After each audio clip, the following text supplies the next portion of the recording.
Welcome to GAAP Advisors channel. This video discusses an example of non-compliance with Ind AS 1 and Schedule 3 to the Companies Act 2013. If you are an auditor, investor, lender or employee of a listed company, after watching the videos on GAAP Advisors channel, download the financial statements of the listed company and see whether the company has reported similar to that being discussed in these videos. If found, make the company aware of the issues in the financial statements, enabling the company to excel in financial reporting in India.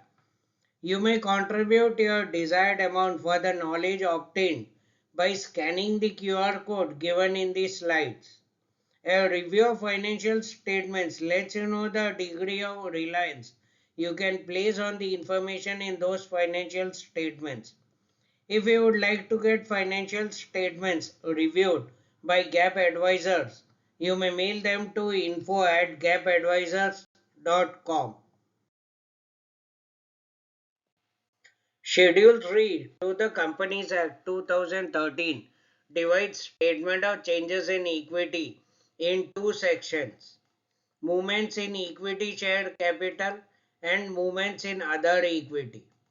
The slide shows the movements in equity share capital presented by a listed company. Para 79 of Ind AS 1 requires various disclosures for each class of share capital similar to that required by Schedule 3. Schedule 3 requires further disclosures such as on shareholding of promoters, etc. Para 79 of Ind AS 1 permits a company to disclose the required details either in the balance sheet or in the statement of changes in equity or in the notes.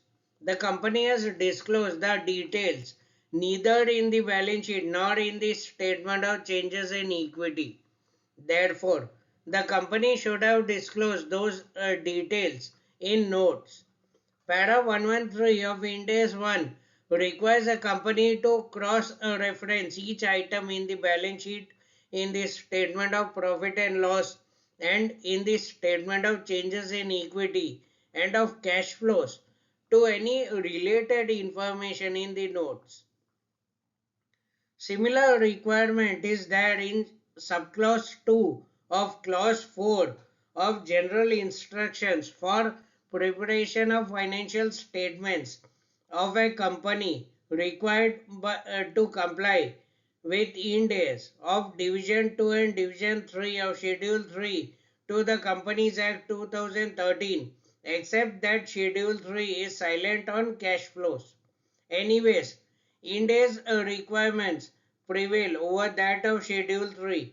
The company has not cross-referenced the equity share capital section of the statement of changes in equity to the note disclosing the details required by Para 79 of Ind AS 1.